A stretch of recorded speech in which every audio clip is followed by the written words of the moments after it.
With Netflix, Amazon Prime Video, Hulu, Disney Plus, and the upcoming HBO Max, what we really needed was another streaming service. Yet, we are getting one.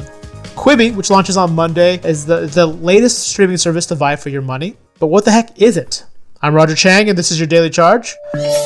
With me is our media expert, Joan Solsman. She's been covering Quibi since before it even had a name. So, Joan, can you quickly break down what this service is? Yeah, in this kind of unending parade of new streaming services, this one's a little bit like a lot of them, but in combination, it's not like any of them. So Quibi is a mobile-only streaming video service. It's a paid service. You can't just tap into it for free. You have to pay either $5 to watch it with ads. I'm sorry, you have to pay, $5 to watch it with ads, $8 to watch it ad-free.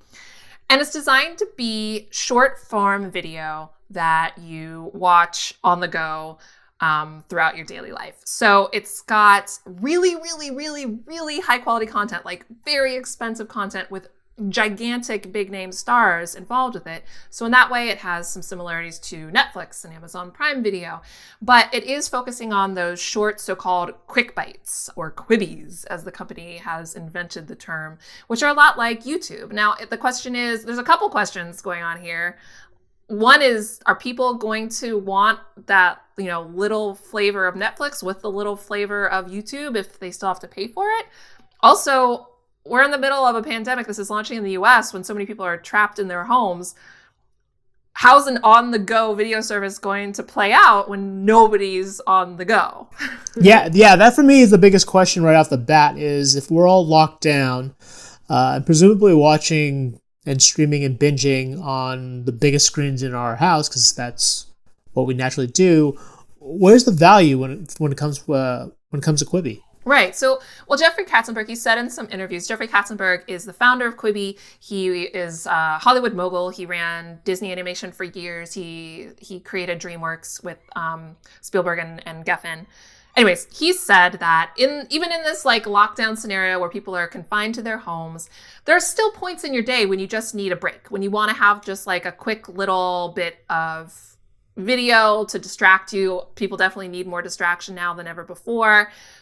But the question that I have is, when you're on the go, the biggest and best screen that you have is your phone. And so you don't have a impulse to say, oh, this looks great, or, oh, I really love this, I want to be able to put it on my TV. But now, with everybody stuck in their homes, if they're watching this really high production value pseudo movie with Sophie Turner in it, or with Liam Hemsworth in it, or some other big star, and it looks great on their teeny tiny screen, they might say to themselves, I want to watch this on my TV. Why won't you let me do that? They might get to that frustration quicker because we're in this situation that we are right now. Yeah, and this idea of going mobile first, and presumably it's smartphones and tablets if it's like iOS and Android, but that seems almost, it seems a little backwards. But is there a middle ground? Will PCs or laptops be able to run Quibi, or is it just phones and tablets? So I've asked that question, if they're going to have at least a mobile web version of it, a web version of it.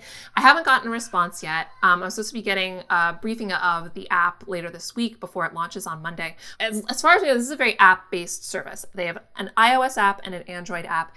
And the whole thing is designed around being able to use that rotational element of a phone. They have this turnstile technology, which basically means if you're watching one of these Quibis, one of these short form episodes, no matter how you turn your phone, the video never minimizes to a little segment of your screen. It always fills the entire screen of your phone while video is in playback. And so that's become so fundamental to the service that they don't want to put it on any screen that can't rotate, or at least right now, they don't want to. Maybe they'll get to the point where their consumers are saying, this is what I want, give me what I want. Maybe they'll change. But, do you remember that at CES, that Samsung TV that would rotate? Oh, yeah. Yeah. Oh, yeah. So Quibi was at CES, and I asked Meg Whitman, the CEO of Quibi. She's a longtime tech executive. She ran HP. She ran eBay for years. As the CEO of Quibi, I asked her, well, what about this TV that actually rotates and, acts a lot like a phone? Would you put Quibi on a TV that could rotate like that? And she kind of laughed and said, well, she teased a little bit. She's like, well, we do have very close relationships with Samsung. And she said, down the road, maybe, if that's the way that TVs go, if we get to TVs that rotate, if we get to TVs that stretch, that you can make into whatever shape you want, then maybe they would explore it in that circumstances. But the crucial thing is that ability to rotate. They're really, really baked into that idea. I mean, they're making these shows they're filming it with the basis. They're filming it and editing all these shows with the understanding that they have to be both landscape and portrait. Yeah, the idea of short form, this whole thing puzzles me. When I knew nothing about Quibi, even the name, just sort of this project by these high profile Hollywood power players, I was intrigued, but a little confused as to how it would fit into this landscape. Now that I know the details, I think I'm even more confused, because it seems to it takes elements from different streaming services, but kind of mixes them up in a way that's counterintuitive. It's got like the high production value of a Netflix show, but it's got the kind of the short form content of YouTube, or the short length of YouTube, right? Which doesn't have the resources, but it mixes it together, and it actually charges money.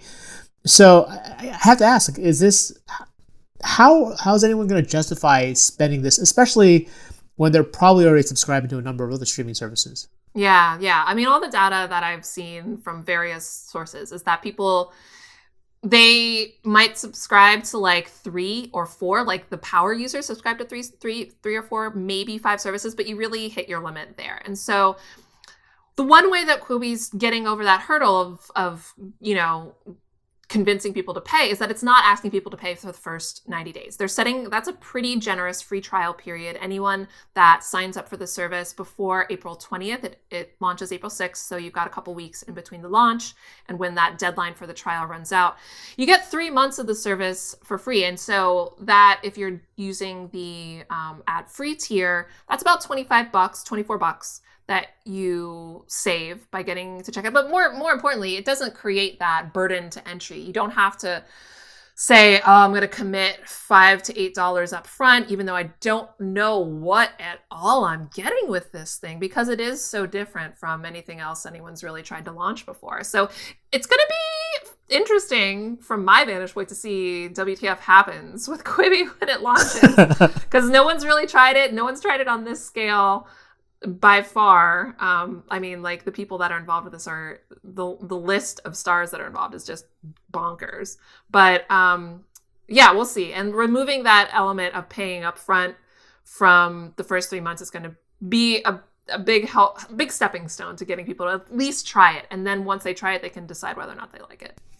That's for sure. A credit to them for offering such a generous review period, because I constantly mock the industry broadly for not innovating enough. So I do kind of give them some kudos for trying to do something different. This turnstile technology, the way that the content has to fit both portrait and landscape mode, this sound interesting, especially if they find new ways to utilize that. Like there's one, in most instances that I've seen turnstile in demos, it mostly just means that the things are edited creatively and shot creatively so that you can watch things. Just, it gives you slightly different perspective, more of a close-up in some instances. But there are shows. There's this one show called Nest, which I think is really interesting.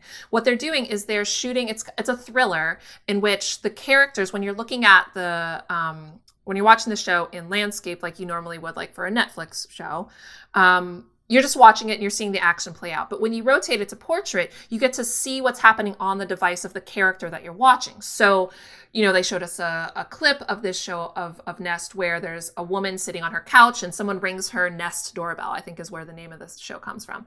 And so you can either watch her watching this footage of who's at her doorstep, or you can switch to portrait and you can see what the Nest camera is capturing as this sort of threatening person starts banging on the door. You can see what he's doing. So you have a choice of seeing where the action is taking place in this conceit that's kind of cool. Like, you turn your phone to be like a phone and you get to see what's on the phone of the storytelling. That, I think, is really interesting. Yeah, definitely. I'll definitely be checking it out. Although, yeah, like, confession time, I actually don't watch TV on my big screen. I almost watch it exclusively on my phone in the dark because I don't want to wake up my kids. So maybe Quibi's for me, although I don't know if I'm really willing to spend another, X amount of money on another streaming service. You're definitely an outlier. I'm the same way because I also have kids, and so I watch a lot of stuff on my phone. But if you look at Netflix, more than 70% of their viewership is on TVs. Almost the vast majority of people, when they want to watch Netflix, they want to watch it on the biggest, best screen that they have. The big difference is when you're watching Netflix, you're watching it for 23 minutes to 90 minutes if you're watching an episode. If you're doing a binge session like I did with Tiger King, you're watching it for multiple hours. And so in that situation, the vast majority of people, they want to be able to watch it on their TV. Because these are short clips, maybe it won't be as onerous to be watching them all on your phone, but we'll just have to see. And do you know what the sort of the cadence of these episodes? Are they going to come out all at once like Netflix, or like once a week like Disney Plus? Like what's the schedule looking like for some of these shows? That's a question I really want Quibi to answer, and I've asked it multiple times and they won't tell me. But we do know that Daily Essentials obviously are daily. So those have some of them have daily drops. Some of them have 2-a-day drops, like I believe NBC News is doing 2 short news segments a day, one in the morning, one in the evening.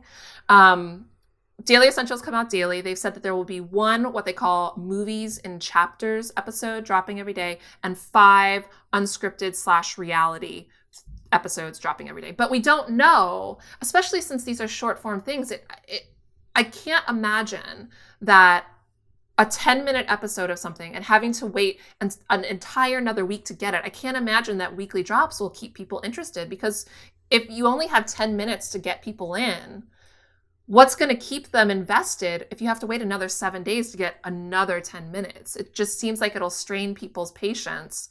But they haven't, so I don't know. Maybe they'll release some things as binge. Maybe, I really don't know. And I don't know what would be the best strategic release schedule for them to do, but I don't think doing weekly drops is it. But I don't know. We'll just have to see. All right, that's our show for today. But before we leave, I want to note that today, March 31st, is World Backup Day, because the first rule of computing is still backup. The second rule of computing, back up some more. You can catch Joan's Explainer on CNET.com. Tomorrow we discuss T-Mobile and Sprint finally closing their merger with Eli Blumenthal. So if you have any questions about that or today's topic, hit us up on Twitter at The Daily Charge, or leave us a voicemail at 862-250-5713, and we'll include select messages on our next show. For The Daily Charge, I'm Roger Chang. Thanks for listening.